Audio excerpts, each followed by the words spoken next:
Chapter 4. The Buffer Fringe. In the first half of the 20th century, the power structure of the world was entirely transformed. In 1900, European civilization, led by Britain and followed by other states at varying distances, was still spreading outward, disrupting the cultures of other societies, unable to resist and frequently without any desire to resist. The European structure, which pushed outward, formed a hierarchy of power, wealth, and prestige, with Britain at the top, followed by a secondary rank of other great powers, by a territory rank of the wealthy secondary powers like Belgium, the Netherlands, and Sweden, and by a quaternary rank of the lesser or decadent powers like Portugal or Spain, whose world positions were sustained by British power. At the turn of the 20th century, the first cracklings of impending disaster were emitted from this power structure but were generally ignored. In 1896, the Italians were massacred by the Ethiopians at Ottawa. In 1899 to 1902, the whole might of Britain was held in check by the small Boer republics in the South African War. And in 1904 to 1905, Russia was defeated by a resurgent Japan. These omens were generally not heeded, and European civilization continued on its course to Armageddon. By the second half of the 20th century, the power structure of the world presented a quite different picture. In this new situation, the world consisted of three great zones. 1. Orthodox civilization under the Soviet Empire, occupying the heartland of Eurasia. 2. Surrounding this, a fringe of dying and shattered cultures, Islamic, Hindu, Malayan, Chinese, Japanese, Indonesian, and others. And 3. Outside this fringe, and chiefly responsible for shattering its cultures, Western civilization. Moreover, Western civilization had been profoundly modified. In 1900, it had consisted of a core area in Europe with peripheral areas in the Americas, Australia, New Zealand, and the fringes of Africa. By 1950, Western civilization had its center of power in America. The fringes in Africa were being lost, and Europe had been so reduced in power, in wealth, and in prestige that it seemed to many that it must make a choice between becoming a satellite in an American-dominated Western civilization or joining with the buffer fringe to try to create a third force able to hold a balance of power between America and the Soviet bloc.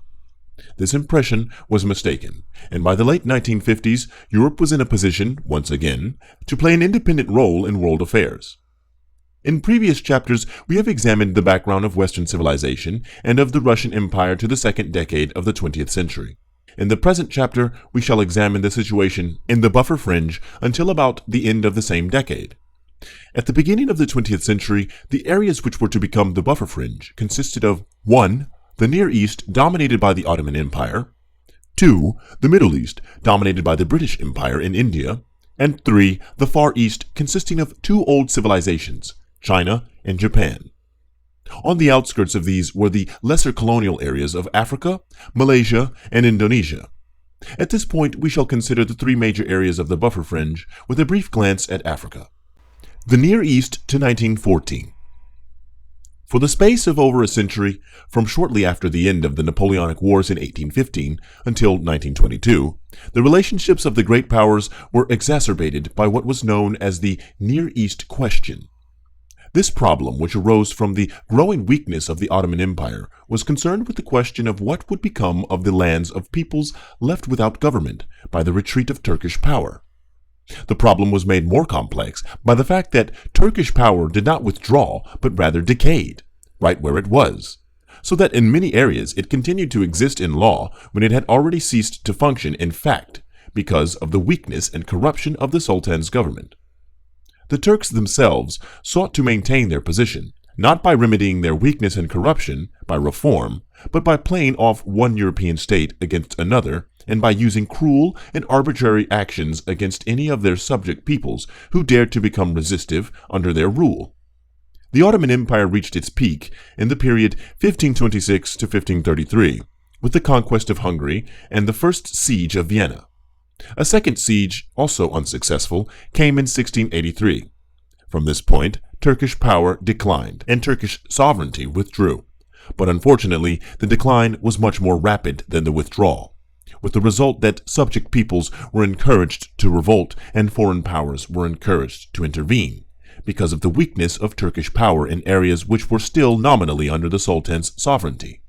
At its height, the Ottoman Empire was larger than any contemporary European state in both area and population. South of the Mediterranean, it stretched from the Atlantic Ocean in Morocco to the Persian Gulf. North of the Mediterranean, it stretched from the Adriatic Sea to the Caspian Sea, including the Balkans as far north as Poland and the whole northern shore of the Black Sea. This vast empire was divided into 21 governments and subdivided into 70 vilayets, each under a pasha.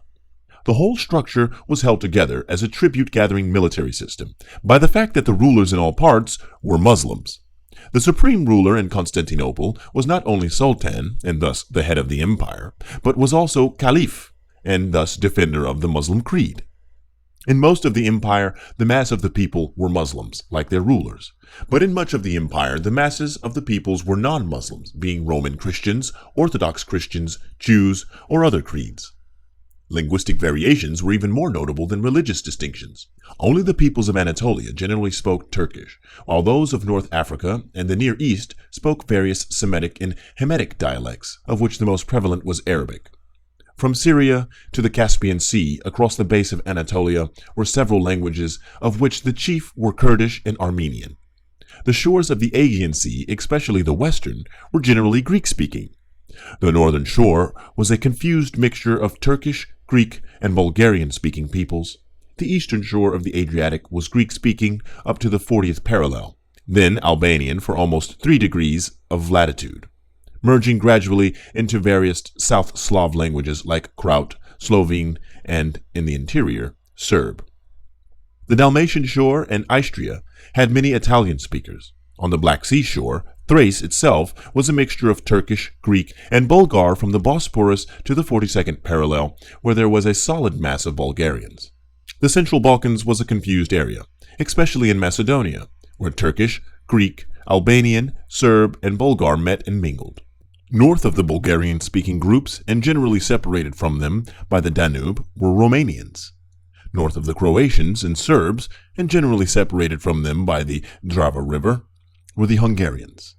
The district where the Hungarians and Romanians met, Transylvania, was confused with great blocks of one language being separated from their fellows by blocks of the other, the confusion being compounded by the presence of considerable numbers of Germans and Gypsies. The religious and linguistic divisions of the Ottoman Empire were complicated by geographic, social, and cultural divisions, especially in the Balkans. This last named area provided such contrasts as the relatively advanced commercial and mercantile activities of the Greeks, primitive pastoral groups like Albanian goat herders, subsistence farmers scratching a living from small plots of Macedonia's rocky soils, peasant-sized farms on the better soils of Serbia and Romania, and great rich landed estates producing for a commercial market and worked by serf labor in Hungary and Romania. Such diversity made any hopes of political unity by consent or by federation almost impossible in the Balkans. Indeed, it was almost impossible to draw any political lines which would coincide with geographic and linguistic or religious lines, because linguistic and religious distinctions frequently indicated class distinctions. Thus, the upper and lower classes, or the commercial and agricultural groups, even in the same district, often had different languages or different religions. Such a pattern of diversity could be held together most easily by a simple display of military force. This was what the Turks provided. Militarism and physicalism were the 2 keystones of Turkish rule, and were quite sufficient to hold the empire together as long as both remained effective and the empire was free from outside interference. But, in the course of the 18th century, Turkish administration became ineffective and outside interference became important. The Sultan, who was a completely absolute ruler, became very quickly a completely arbitrary ruler. This characteristic extended to all his activities. He filled his harem with any women who pleased his fancy, without any formal ceremony. Such numerous and temporary liaisons produced numerous children, of whom many were neglected or even forgotten. Accordingly, the succession to the throne never became established and was never based on primogeniture.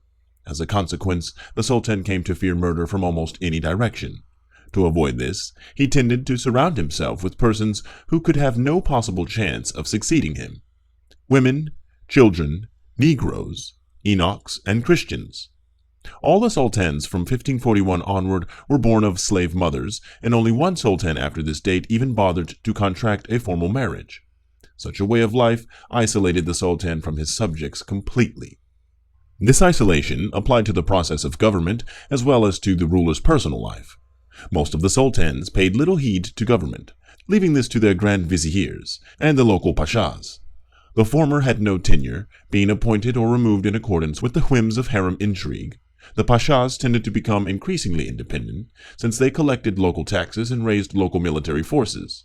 The fact that the sultan was also caliph, and thus religious successor to Muhammad, and the religious belief that the government was under divine guidance and should be obeyed, however unjust and tyrannical, made all religious thinking on political or social questions take the form of justification of the status quo, and made any kind of reform almost impossible. Reform could come only from the sultan, but his ignorance and isolation from society made reform unlikely. In consequence, the whole system became increasingly weak and corrupt. The administration was chaotic, ineffective, and arbitrary.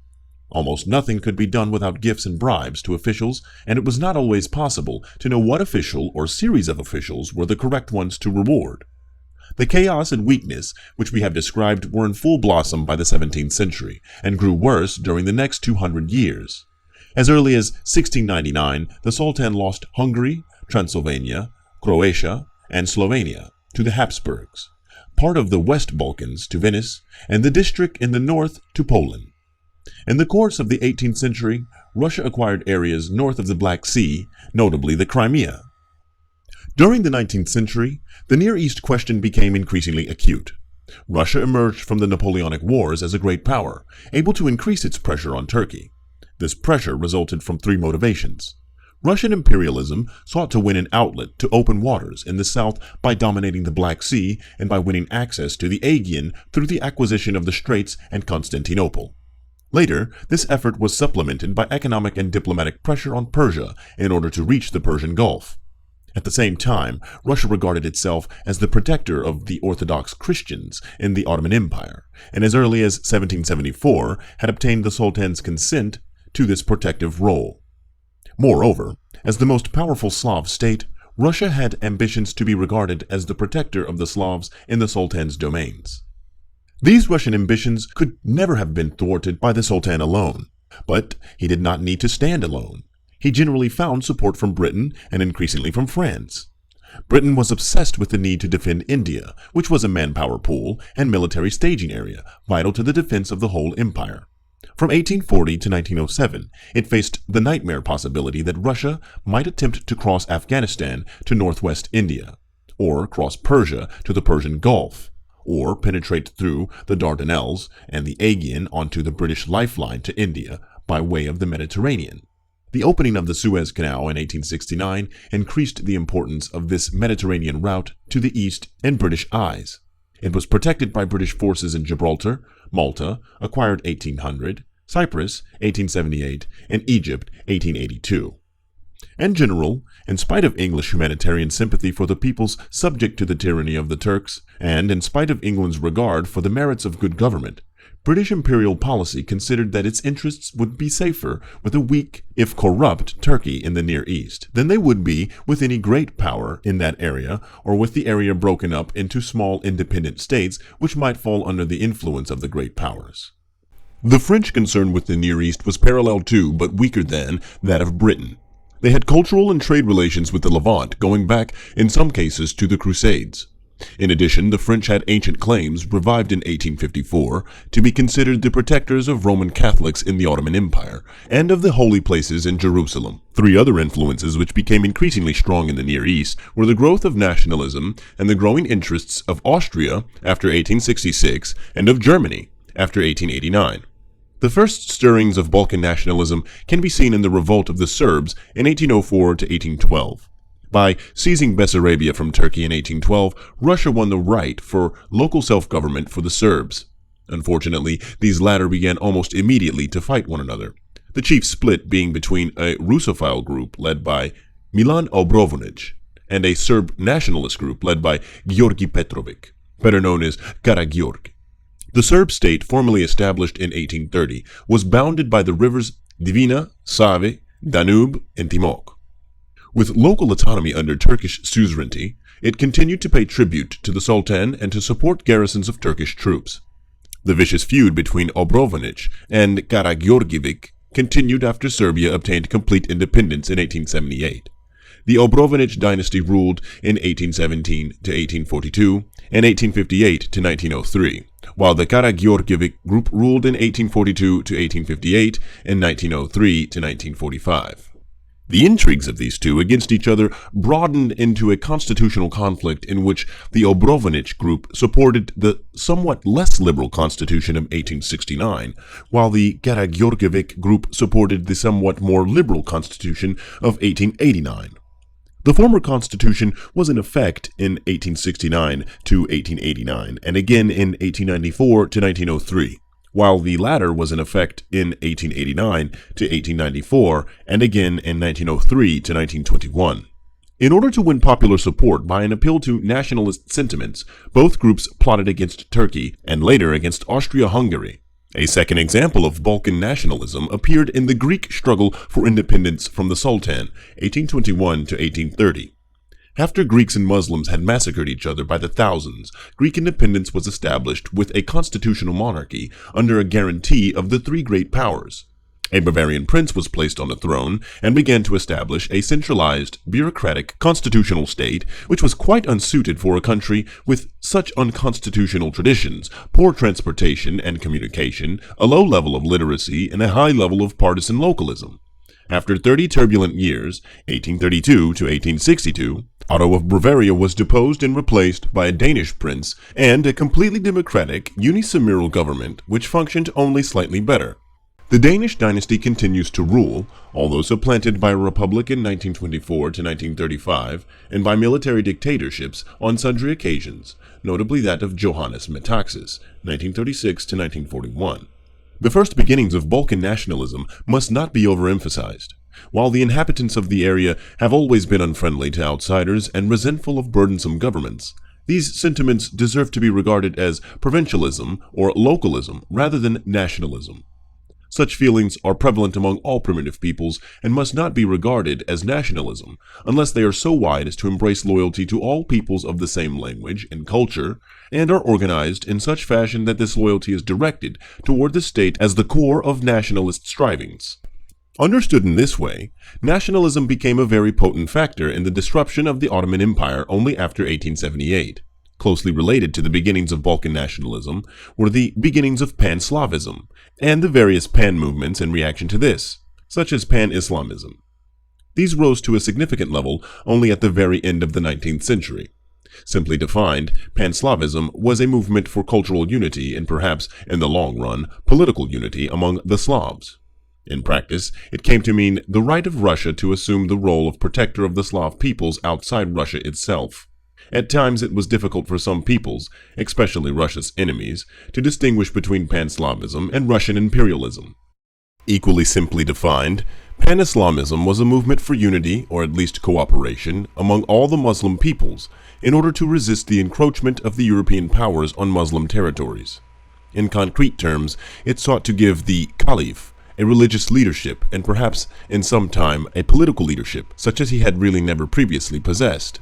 Both of these pan-movements are of no importance until the end of the 19th century, while Balkan nationalism was only slightly earlier than they in its rise to importance. These Balkan nationalists had romantic dreams about uniting peoples of the same language, and generally looked back with a distorted historical perspective to some period when their co-linguists had played a more important political role. The Greeks dreamed of a revived Byzantine state or even a Periclean Athenian empire. The Serbs dreamed of the days of Stefan Deshan, while the Bulgars went farther to the days of the Bulgarian Empire of Simeon in the early 10th century. However, we must remember that even as late as the beginning of the 20th century, such dreams were found only among the educated minority of Balkan peoples. In the 19th century, agitation in the Balkans was much more likely to be caused by Turkish misgovernment than by any stirrings of national feeling. Moreover, when national feeling did appear, it was just as likely to appear as a feeling of animosity against neighbors who were different rather than a feeling of unity with peoples who were the same in culture and religion. And at all times, localism and class antagonisms, especially rural hostility against urban groups, remained at a high level. Russia made war on Turkey 5 times in the 19th century. On the last 2 occasions, the great powers intervened to prevent Russia from imposing its will on the Sultan. The first intervention led to the Crimean War, 1854 to 1856, and the Congress of Paris, 1856, while the second intervention at the Congress of Berlin in 1878 rewrote a peace treaty which the Tsar had just imposed on the Sultan, Treaty of San Stefano, 1877. In 1853, the Tsar, as protector of the Orthodox Christians of the Ottoman Empire, occupied the principalities of Moldavia and Wallachia north of the Danube and east of the Carpathians. Under British pressure, the Sultan declared war on Russia and was supported by Britain, France, and Sardinia in the ensuing Crimean War. Under threat of joining the anti-Russian forces, Austria forced the Tsar to evacuate the principalities and occupied them herself, thus exposing an Austro-Russian rivalry in the Balkans which continued for 2 generations and ultimately precipitated the World War of 1914 to 1918. The Congress of Paris of 1856 sought to remove all possibility of any future Russian intervention in Turkish affairs. The integrity of Turkey was guaranteed. Russia gave up its claim as protector of the Sultan's Christian subjects. The Black Sea was neutralized by prohibiting all naval vessels and naval arsenals on its waters and shores. An international commission was set up to assure free navigation of the Danube, and in 1862, after several years of indecision, the 2 principalities of Moldavia and Wallachia, along with Bessarabia, were allowed to form the state of Romania. The new state remained technically under Turkish suzerainty until 1878. It was the most progressive of the successor states of the Ottoman Empire, with advanced educational and judicial systems based on those of Napoleonic France, and a thoroughgoing agrarian reform. This last, which was executed in 2 stages, 1863 to 1866 and 1918 to 1921, divided up the great estates of the church and the nobility and wiped away all vestiges of manorial dues or serfdom. Under a liberal but not democratic constitution, a German prince, Charles of Hohenzollern-Sigmaringen, 1866 to 1914, established a new dynasty which was ended only in 1948. During this whole period, the cultural and educational systems of the country continued to be oriented toward France, in sharp contrast to the inclinations of the ruling dynasty, which had German sympathies. The Romanian possession of Bessarabia and their general pride in their Latin heritage, as reflected in the name of the country, set up a barrier to good relations with Russia, although the majority of Romanians were members of the Orthodox Church. The political and military weakness of the Ottoman Empire, in the face of Russian pressure and Balkan nationalisms, made it obvious that it must westernize and it must reform if it was going to survive. Broad verbal promises in this direction were made by the Sultan in the period 1839 to 1877, and there were even certain efforts to execute these promises. The army was reorganized on a European basis with the assistance of Prussia. Local government was reorganized and centralized, and the physical system greatly improved, chiefly by curtailing the use of tax farmers. Government officials were shifted from a fee-paid basis to a salaried basis. The slave market was abolished, although this meant a large reduction in the Sultan's income. The religious monopoly in education was curtailed, and a considerable impetus given to secular technical education. Finally, in 1856, in an edict forced on the Sultan by the great powers, an effort was made to establish a secular state in Turkey by abolishing all inequalities based on creed in respect to personal freedom, law, property, taxation, and eligibility for office or military service. In practice, none of these paper reforms were very effective. It was not possible to change the customs of the Turkish people by paper enactments. Indeed, any attempt to do so aroused the anger of many Muslims to the point where their personal conduct toward non-Muslims became worse. At the same time, these promises led the non-Muslims to expect better treatment, so that relations between the various groups were exacerbated. Even if the Sultan had had every intention of carrying out his stated reforms, he would have had extraordinary difficulties in doing so, because of the structure of Turkish society and the complete lack of trained administrators or even of literate people. The Turkish state was a theocratic state, and Turkish society was a patriarchal or even tribal society. Any movement toward secularization or toward social equality could easily result not in reform, but in complete destruction of the society by dissolving the religious and authoritarian relationships which held both the state and society together. But the movement toward reform lacked the wholehearted support of the Sultan. It aroused the opposition of the more conservative, and in some ways more loyal groups of Muslims. It aroused the opposition of many liberal Turks because it was derived from Western pressure on Turkey. It aroused opposition from many Christian or non-Turkish groups who feared that a successful reform might weaken their chances of breaking up the Ottoman Empire completely, and the efforts at reform, being aimed at the theocratic character of the Turkish state, counteracted the Sultan's efforts to make himself the leader of pan-Islamism, and to use his title of Caliph to mobilize non-Ottoman Muslims in India, Russia, and the East to support him in his struggles with the European great powers. On the other hand, it was equally clear that Turkey could not meet any European state on a basis of military equality until it was westernized. At the same time, the cheap machinery-made industrial products of the Western powers began to pour into Turkey and to destroy the ability of the handicraft artisans of Turkey to make a living. This could not be prevented by tariff protection because the Sultan was bound by international agreements to keep his custom duties at a low level. At the same time, the appeal of Western ways of life began to be felt by some of the Sultan's subjects who knew them. These began to agitate for industrialism, or for railroad construction, for wider opportunities in education, especially technical education, for reforms in the Turkish language, and for new, less formal kinds of Turkish literature, for honest and impersonal methods of administration in justice and public finance, and for all those things which, by making the Western powers strong, made them a danger to Turkey. The Sultan made feeble efforts to reform in the period 1838 to 1875, but by the latter date he was completely disillusioned with these efforts and shifted over to a policy of ruthless censorship and repression. This repression led, at last, to the so-called Young Turk Rebellion of 1908. The shift from feeble reform to merciless repression coincided with a renewal of the Russian attacks on Turkey. These attacks were incited by Turkish butchery of Bulgarian agitators in Macedonia, and a successful Turkish war on Serbia. Appealing to the doctrine of pan-Slavism, Russia came to the rescue of the Bulgars and Serbs and quickly defeated the Turks, forcing them to accept the Treaty of San Stefano, before any of the Western powers could intervene, 1877. Among other provisions, this treaty set up a large state of Bulgaria, including much of Macedonia, independent of Turkey and under Russian military occupation. This Treaty of San Stefano, especially the provision for a large Bulgarian state, which, it was feared, would be nothing more than a Russian tool, was completely unacceptable to England and Austria. Joining with France, Germany, and Italy, they forced Russia to come to a conference at Berlin, where the treaty was completely rewritten, 1878. The independence of Serbia, Montenegro, and Romania was accepted, as were the Russian acquisitions of Kars and Batum, east of the Black Sea. Romania had to give Bessarabia to Russia, but received Dobruja from the Sultan. Bulgaria itself, the critical issue of the conference, was divided into three parts. A. The strip between the Danube and the Balkan Mountains was set up as an autonomous and tribute-paying state under Turkish suzerainty.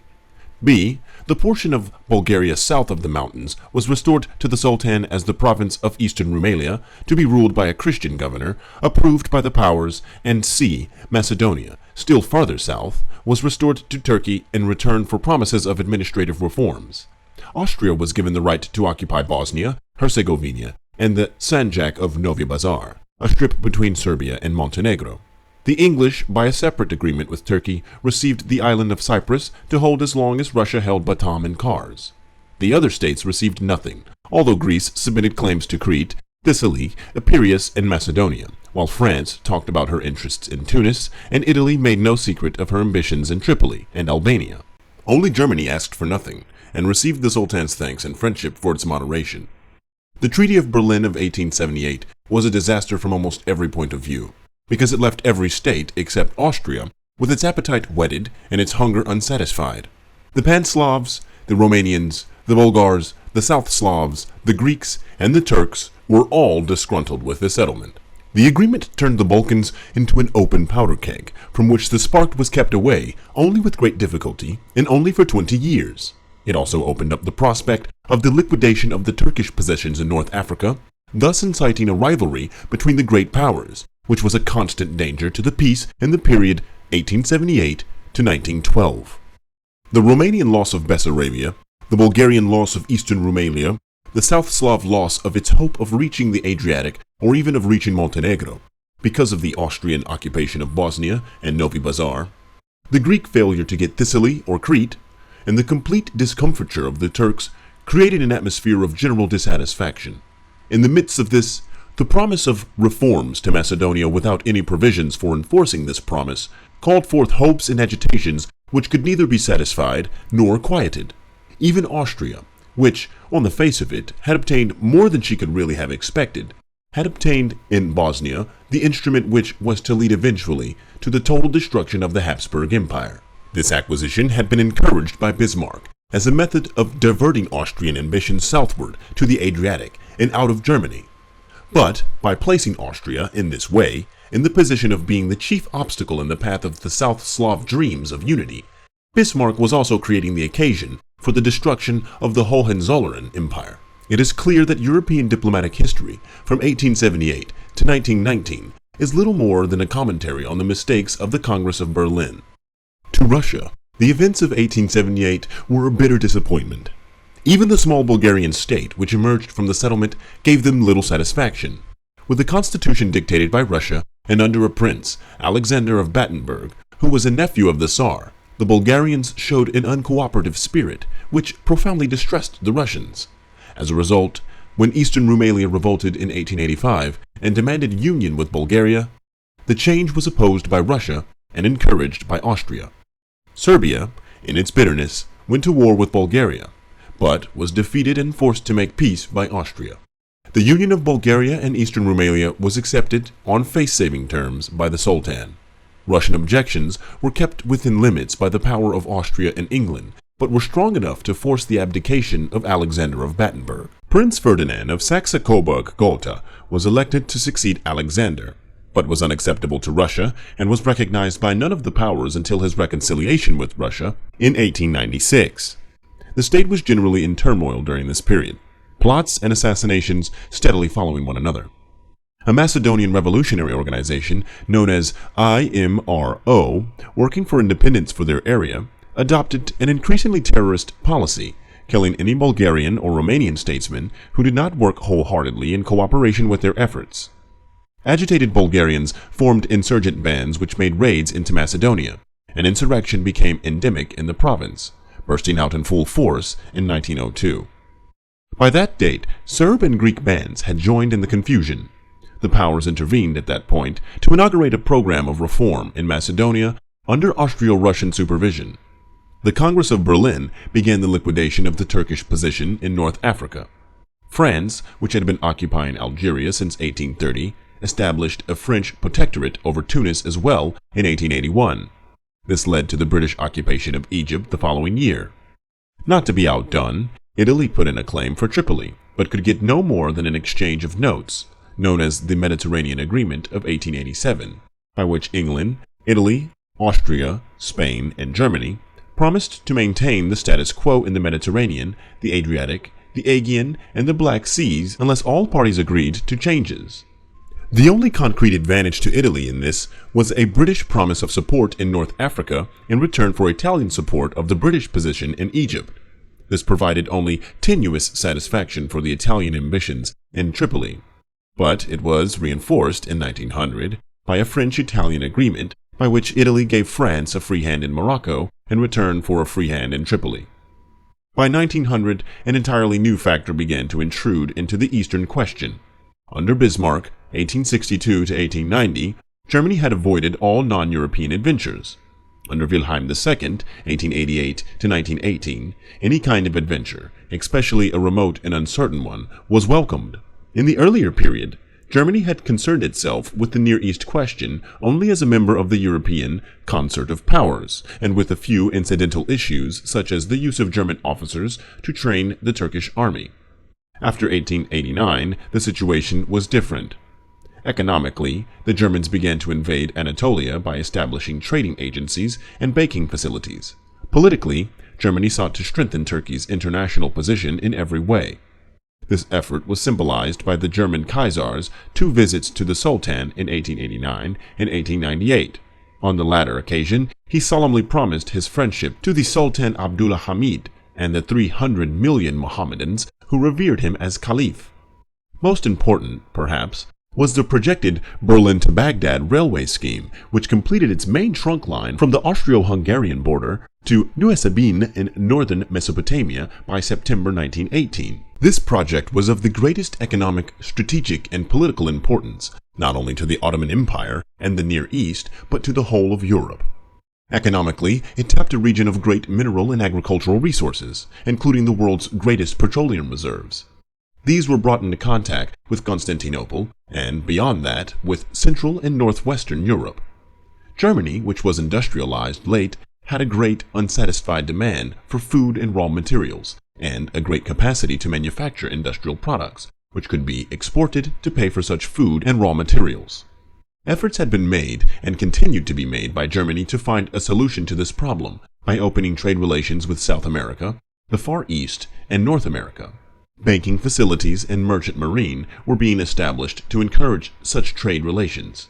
But the Germans, with their strong strategic sense, knew well that relations with the areas mentioned were at the mercy of the British fleet, which would almost unquestionably control the seas during wartime. The Berlin-Baghdad Railway solved these crucial problems.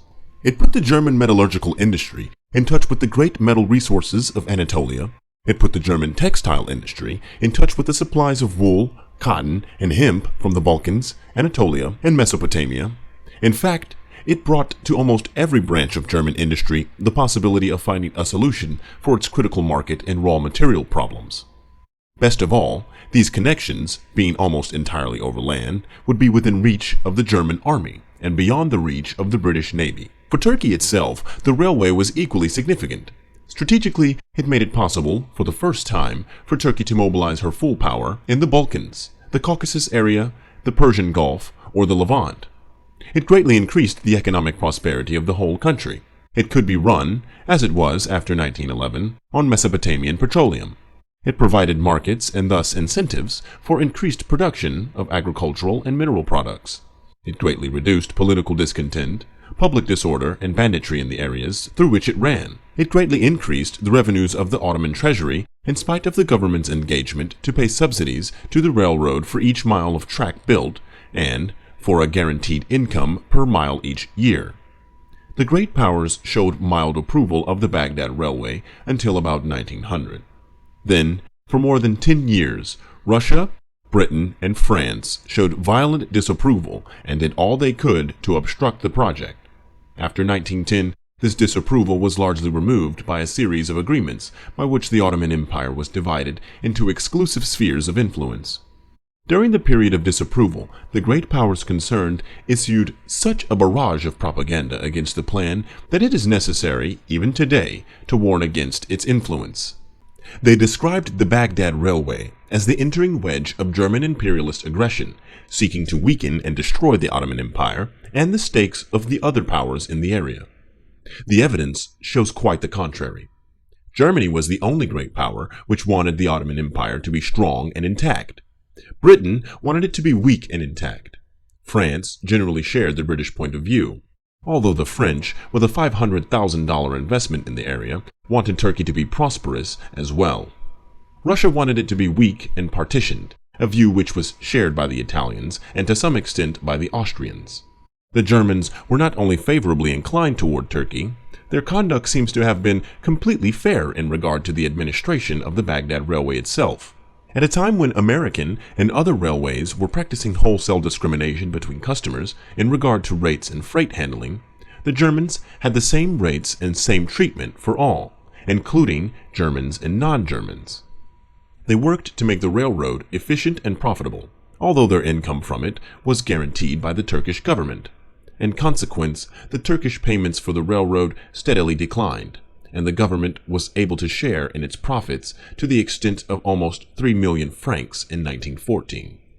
Moreover, the Germans did not seek to monopolize control of the railroad, offering to share equally with France and England and eventually with other powers.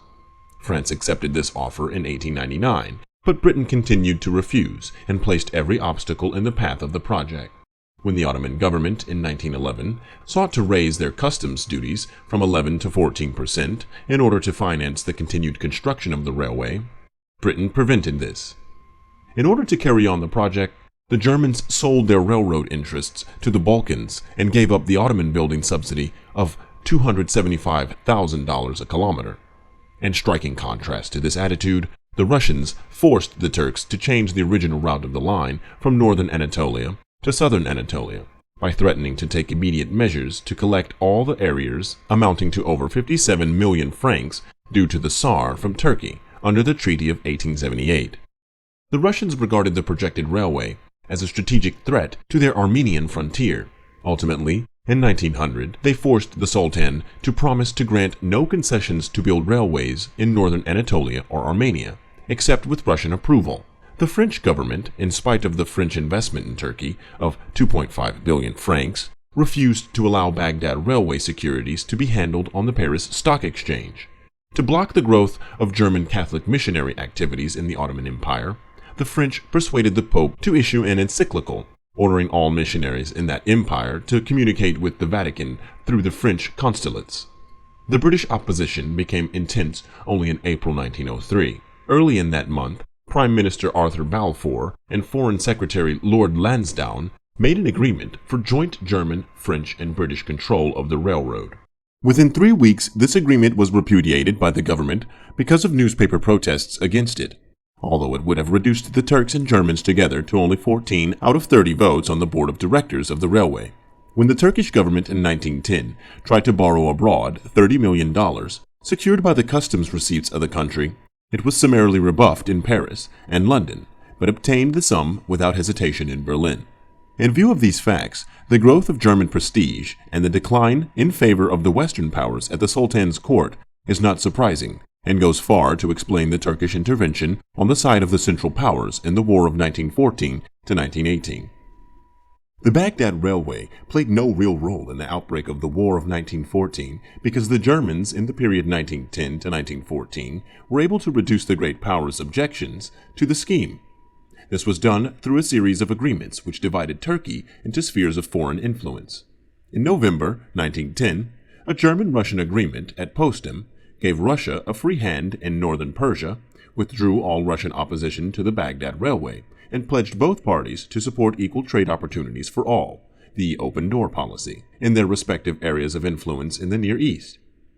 The French were given 2,000 miles of railway concessions in western and northern Anatolia, and in Syria in 1910 to 1912, and signed a secret agreement with the Germans in February 1914, by which these regions were reorganized as French spheres of influence, while the route of the Baghdad Railway was reorganized as a German sphere of influence.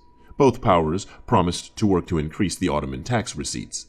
The French withdrew their opposition to the railway, and the French gave the Germans the 70 million franc investment which the French already had in the Baghdad Railway in return for an equal amount in the Turkish bond issue of 1911, which France had earlier rebuffed, plus a lucrative discount on a new Ottoman bond issue of 1914. The British drove a much harder bargain with the Germans. By an agreement of June 1914, Britain withdrew her opposition to the Baghdad Railway, allowed Turkey to raise her customs from 11% to 15%, and accepted a German sphere of interest along the railway route in return for promises: 1. That the railway would not be extended to the Persian Gulf, but would stop at Basra on the Tigris River; 2. That British capitalists would be given a monopoly on the navigation of the Euphrates and Tigris rivers, and exclusive control over irrigation projects based on these rivers; 3. That 2 British subjects would be given seats on the board of directors of the Baghdad Railway; 4. That Britain would have exclusive control over the commercial activities of Kuwait, the only good port on the upper Persian Gulf; 5. That a monopoly over the oil resources of the area from Mosul to Baghdad be given to a new corporation in which British finances would have a half interest, Royal Dutch Shell Company a quarter interest, and the Germans a quarter interest; and 6. That both powers would support the open door policy in commercial activities in Asiatic Turkey. Unfortunately, this agreement, as well as the earlier ones with other powers, became worthless with the outbreak of the First World War in 1914.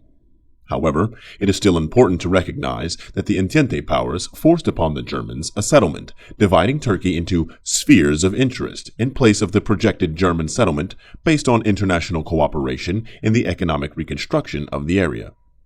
These struggles of the great powers for profit and influence in the wreckage of the Ottoman Empire could not fail to have profound effects in Turkish domestic affairs. Probably the great mass of the Sultan's subjects were still untouched by these events, but an animated minority was deeply stirred.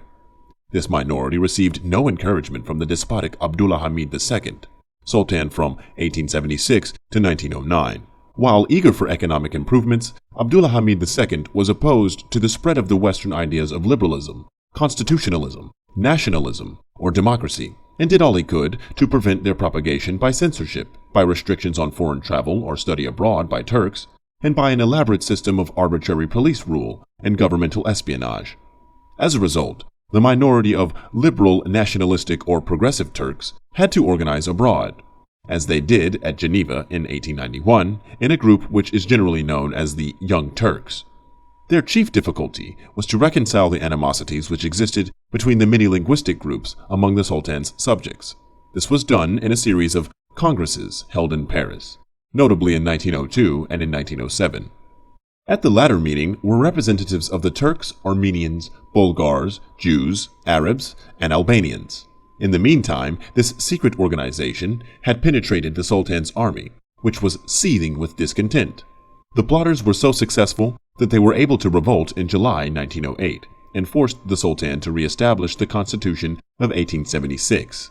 At once, divisions appeared among the rebel leaders, notably between those who wished a centralized state and those who accepted the subject nationalities' demands for decentralization. Moreover, the Orthodox Muslims formed a league to resist secularization, and the army soon saw that its chief demands for better pay and improved living conditions were not going to be met. Abdullah Hamid took advantage of these divisions to organize a violent counter-revolution, April 1909. It was crushed, the Sultan was deposed, and the Young Turks began to impose their ideas of a dictatorial Turkish national state with ruthless severity. A wave of resistance arose from the non-Turkish groups and the Orthodox Muslims. No settlement of these disputes was achieved by the outbreak of the World War in 1914. Indeed, as we shall see in a later chapter, the Young Turk Revolution of 1908 precipitated a series of international crises, of which the outbreak of war in 1914 was the latest and most disastrous.